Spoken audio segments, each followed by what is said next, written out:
রাষ্ট্রীয় হেলিকপ্টারে করে সংবিধান অনুযায়ী এখনো দেশের বর্তমান প্রধানমন্ত্রী শেখ হাসিনাকে দেশের মিলিটারির একটা নিরাপদ জায়গায় নিয়ে গেছেন। এটাকে পালিয়ে যাওয়া বলে না। বর্তমান যেই জঙ্গি ইউনূস, আসিফ নজরুল সমন্বয়ক গং জঙ্গিদের আক্রমণ থেকে বাঁচানোর জন্যই কিন্তু শেখ হাসিনাকে একটা নিরাপদ জায়গায় মিলিটারিরা রেখে এসেছে। উনি এখনো প্রধানমন্ত্রী। দেশের মানুষ কিন্তু তখন বুঝতে পারেনি, তারা একটা পরিকল্পনা করেই কিন্তু তখন এই সাঈদ হত্যাকাণ্ড এবং ছাত্র শ্রমিকদের হত্যাকাণ্ড ঘটানো হয়েছিল। 5ই আগস্টের আগে কিন্তু শেখ হাসিনা এবং আওয়ামী লীগ সরকার কোনো হত্যাকাণ্ড ঘটায়নি। এটাই বর্তমান সরকারই পরিকল্পিতভাবে করেছিল। এখন তো এটা উনি নিউ ইয়র্কে বলেই আসছে এবং আস্তে আস্তে বের হচ্ছে। সাঈদরে পুলিশে গুলি করেছে, কিন্তু সাঈদ পুলিশের গুলিতে মারা যায়নি। 5ই আগস্টের পরে হাজার হাজার পুলিশ কর্মকর্তা এবং আওয়ামী লীগের এবং নেতাকর্মী মারা গেছে।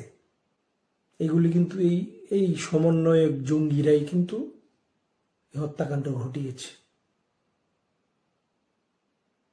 বিচার কিন্তু একদিন হবে, সময়ের ব্যাপার। দেশের মানুষ কিন্তু এখন টের পাচ্ছে আইন শৃঙ্খলা পরিস্থিতি। সবাই শ্রমিক, প্রায় 350-র উপরে ছোট বড় ফ্যাক্টরি বন্ধ হয়ে গেল, হাজার হাজার শ্রমিক কর্মহারা হয়ে গেল। মানুষ খেতে পাচ্ছে না, বাজার করতে পারছে না। মামলা হামলা বিভিন্নভাবে। আর অর্থনীতির অবস্থা দেশের খুবই খারাপ। সবকিছুর অবনতি হইল, শুধু তারা কয়েকজন যারাই জঙ্গি বাহিনী যারা ক্ষমতায় চড়ে বসে আছেন তাদের উন্নতি হয়েছে। তারা এখন বড় বড় গাড়ি চলে, সামনে পিছে পুলিশ নিয়ে। তারা কয় শুধু জীবনের মান উন্নয়ন হয়েছে, তাহলে দেশের জনগণ অনেক কষ্টে আছে।